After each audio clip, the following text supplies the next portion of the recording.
sitting there, overworked, treating loads. It's just you. It's all in your head. You're doing like a one-man band, playing every single instrument, 5 different sites. What was the goal you set? I got divorced at the age of 32, which was pretty brutal. I made the decision to keep my 3 kids as much as I possibly could. They were like the priority in my life. I needed to take off about 12 weeks a year to fit in with the school holidays, and I need to work within school hours only. And that makes you a time millionaire. From sole practitioner to a business that now ultimately runs without your daily input.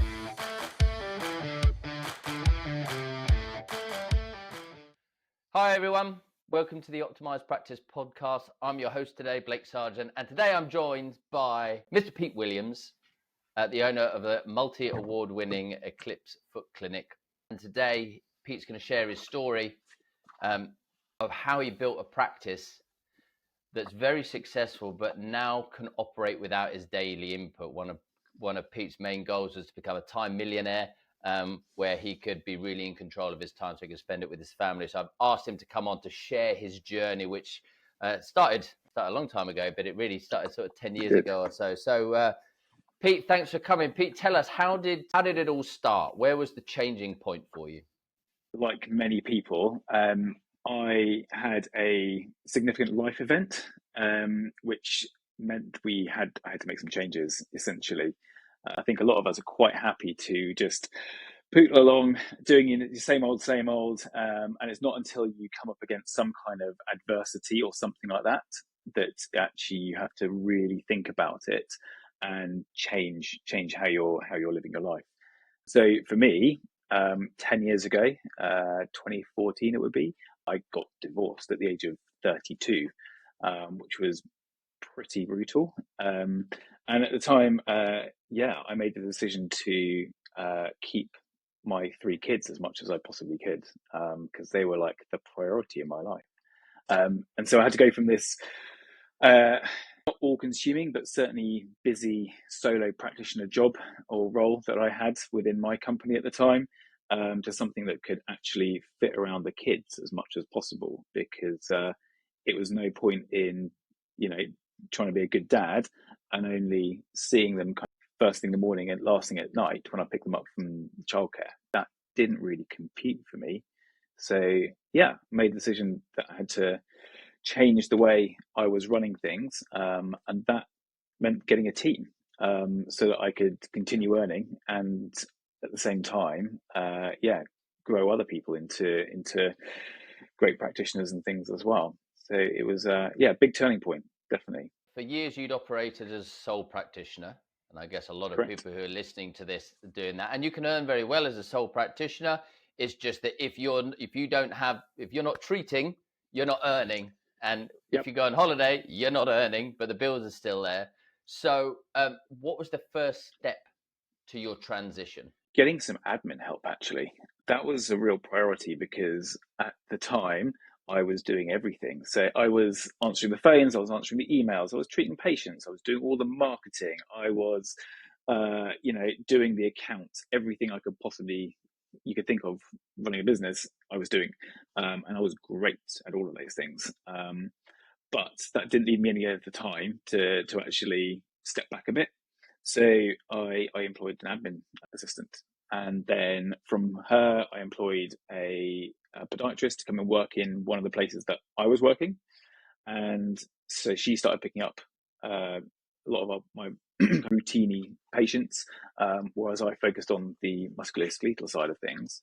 And we basically grew it from there. But I had to make that first step and actually start designing some systems around how the administrator would work, how the podiatrist would work when I wasn't around to support them, which was quite challenging because my time was very limited. And yes, that kind of gave me that little springboard to kind of reduce hours. So it was that was the real priority for me. When it comes to the properties you were in at the time as well, alongside being the sole practitioner, were you in the initial setup, were you room renting or whatever? And then as you evolved, what happened with the property side of things? Yeah, in 2014, I was in 5 different clinical spaces. I was in 3 private hospitals, a physio unit, and a GP surgery. So fingers and lots of pies. No real consistency in them, but different locations pretty much every day of the week, which meant it's really hard to market 5 different sites, and you are literally pulled in different directions all the time because one might be performing really well, one really might not be, and so you have to make some decisions about how things should look. So planning for what you actually want is kind of key in that respect.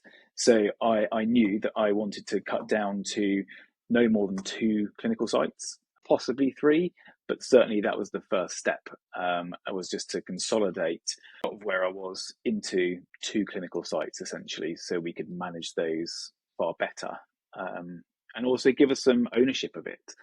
It's really hard to make changes in somebody else's business. So if you're renting a room off somebody, you can't make changes that you might want to that building, to the setup of the rooms. So really, you've got to look at that and go, actually, if we had our own space, we can do what we want and make it like brilliant. Which is what we ended up doing. That's true, and I remember you being very good at that bit, the long-term thinking, going, okay, it's easy to plan, like you think of what's happening in the next 12 months, but where do you want to be in 5-10 years? Because now we're like 10 years down the line, things are very, very different, but you'd started setting those goals 10 years ago. I need a different property, I need a different model. Yes, very much so. I think it was the 5-year plan. That was the real key driver, actually visualizing where we wanted to be that far down the line.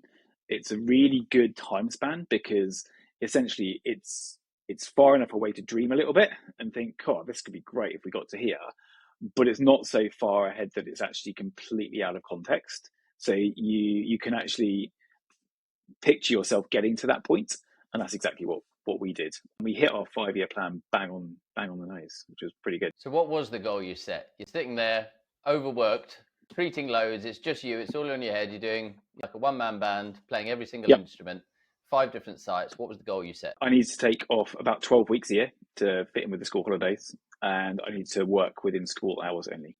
That was the goal, and I needed to figure out what that looked like in terms of people.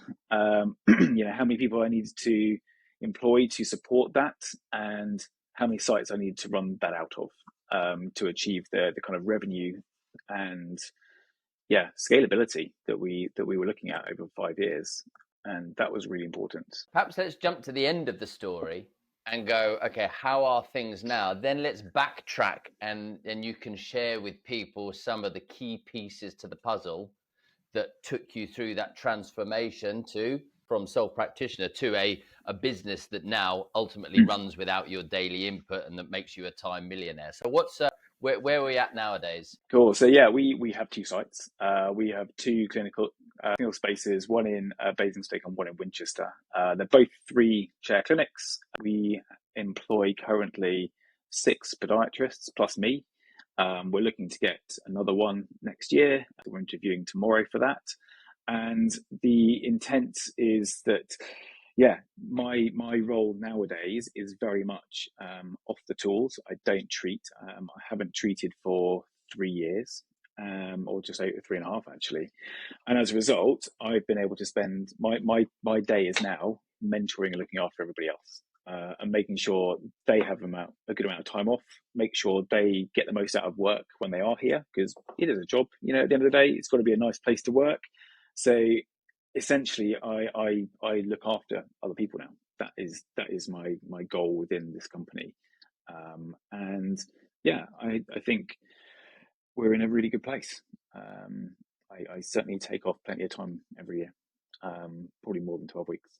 For those listening as well, it's easier said than done, right? You're on the pitch, you're player manager, you're all playing as at the same time, you're treating, and at some stage you go 3 years ago, you go, right, for this team to be the best it can be, I'm going to step off the pitch completely. I'm going to be on the sideline. Now I'm just going to work with the team. How do you do that? By being brave.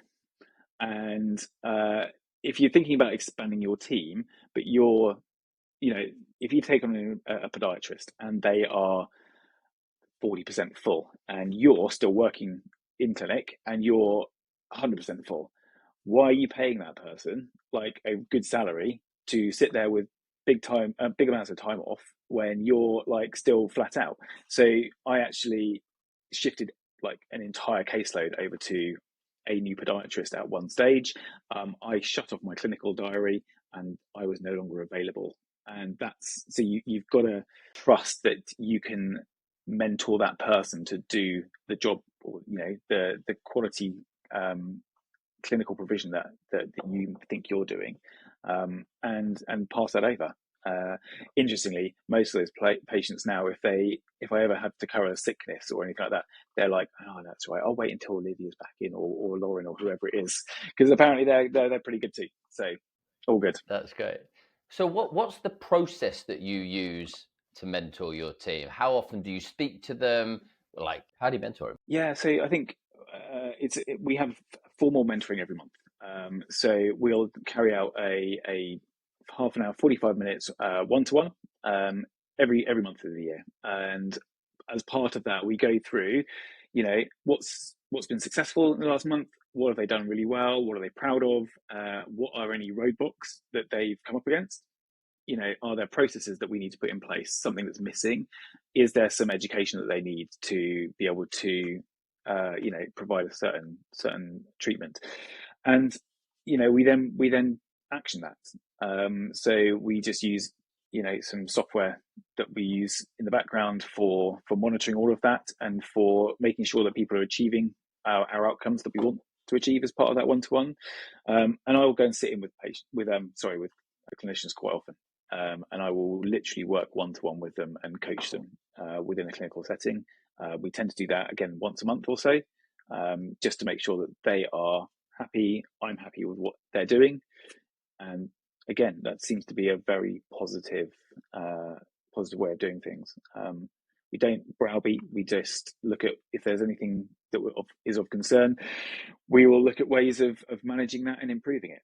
It's all about education at the end of the day. So they get a one-to-one every single month where you run through their numbers with them and see how they're performing, get any feedback.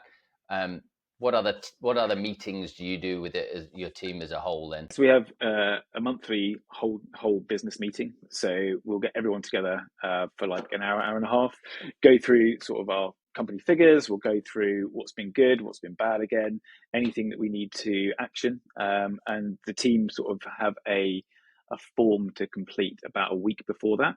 So if they want to submit anything for the agenda, that goes into the meeting. We do 4 off-site meetings every year. So they will typically be between half a day and a full day. The most recent one, we went to Pennyhill Park Spa. I took up the whole lot of them out there in November. And so we did a bit of a meeting in the morning and then spent the rest of the day in the spa. It's quite a nice gig, to be honest. And we also once every 6 weeks. So we'll book off an hour and a half and actually go through any case studies or difficult patients that we need to talk through, and sort of work through those as a clinical team. And the admin team also have a meeting once a month for about an hour and a half to go through anything on their end too. Question that might be coming from other people's ears: how do you afford all this, right? Because when you're treating yourself, you go, hey, well, I get to keep the money. Now, in the modern day, like you not only do you have to pay, but you've got to pay people well if you want people to stay, and you want to reward them appropriately. So Sure. What did you have to shift around the figures and the numbers? What was your learnings? So I think one of the very first things I implemented, which was 9 years ago now, was we did put a lot of our prices up. If prices have been static for more than 12 months, they are absolutely behind inflation, and it's just an annual thing that we do now. So we have to be a competitive, but also a realist when it comes to looking at our costings for our clients. So we do a variety of high-end treatments. We don't just cut nails all day. So we have a relatively high average spend as a company. And we also reward the clinicians with what's called a wage adjustment.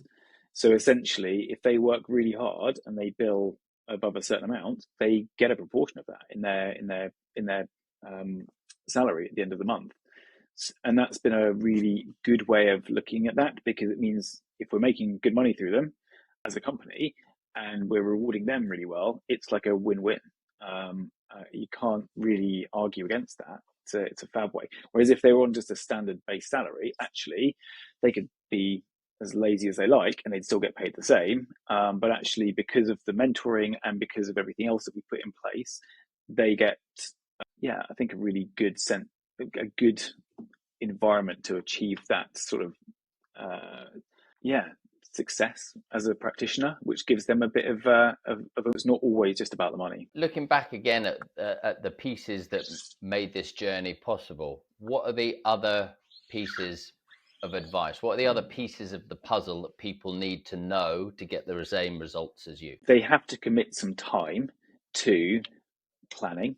It's absolutely essential, because if they don't know where they want to get to, then they're never going to get there, because that endpoint is going to change, over time. So actually taking some time out for themselves to just sit down and think about that is kind of like the number one thing. And I think the other thing is spending time with their team. So if they have a team, make sure they are integrating with them. So don't just sit up aloof somewhere up here. You've got to go and hang out with them and actually see how everything's going, in order to get a feel for how everyone is feeling. Because if someone is like they're just work, and they're 100% full, for example, that's a stressful situation for them, and they're going to get tired and they're going to burn out. And they may be feeling like that and they haven't told anyone until they have to take some time off because they're knackered and overworked. So just, spending time with your team is super, super important, I feel. But also, you've got to be brave and get out of your comfort zone. Because like I said at the beginning, it's very easy to sit around and, just do the same old, but actually to make some changes, you've got to push the boundaries a little bit, and do some things which might be a bit scary. And if you don't, then you're probably not going to get where you want to, certainly as quickly as you could. That in mind, stepping out of your comfort zone, the main moments were hiring a pod for you, hiring admin, moving to a property, and then Correct. stopping treating completely. Yes. All right. Absolutely. All of those parts of the transition that are at the time terrifying. Sure. Right? Yeah, definitely. Yeah. It's a complete change in environment almost, in terms of what you've been, or certainly what I'd been doing up until that point. So what's next for you? Practice manager. So I'm still here, working in the company kind of 2 days a week at the moment. And I have some other interests outside of podiatry that I'd like to explore. I've been doing this for 20 years now.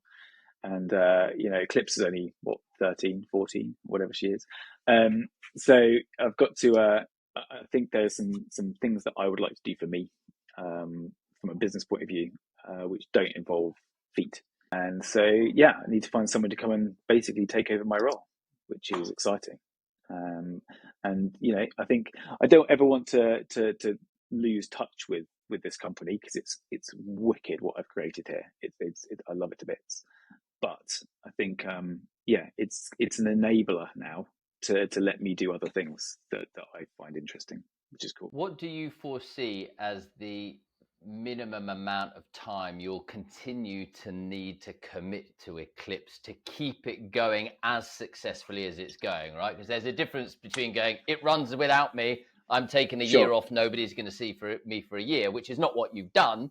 You can take any time off you want, but how much input is really needed at its minimum? I mean, I would say I could be here 1 day a week and it would run perfectly well, literally.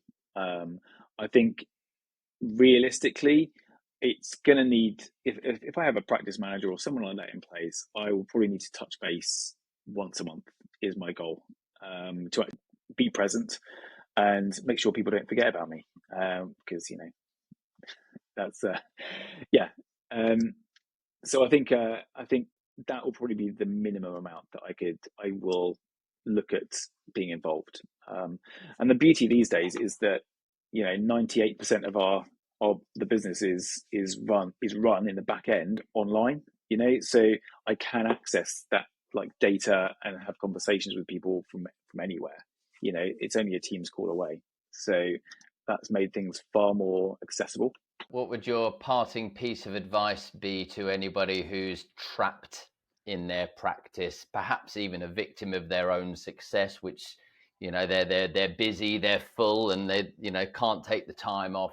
What would your message be to them? You need to, because otherwise you are going to burn out. There is no question. If you are absolutely flat out, you have no time off. Funny enough, the person who we've just recruited, she hasn't taken a day off in a year. And when I told her that we gave 5 weeks holiday that she has to take every year, then she nearly cried. So please take the time to step back, book yourself in your diary some time out for you before you start putting patients in into your diary for next year or whenever it might be. That's kind of really, really important, because you can't buy more time. And, you know, it's an extremely valuable commodity, as I've found out. Your unique take on this, which I really love, is you've redefined what success means to you, which is to become a time millionaire, whereas the most important asset we have is time, not money. So you started Correct. playing that game of, right, I'm going to build this business with the goal of building time for myself. And I think you've done an amazing job at that. So it's a great story. Thank you so much for sharing. Thanks, dude. No worries. That's great. All right. Well, look, that's all for this episode of the Optimized Practice podcast. If you enjoyed the content, please subscribe so that you never miss an episode, and feel free to follow us on social media. And look, if you want help building your practice so that it can become profitable, stable, and highly respected like Pete's, then reach out to us at the Hive, and we'll show you the recipe of how to get that done. So I'll see you all in the next episode.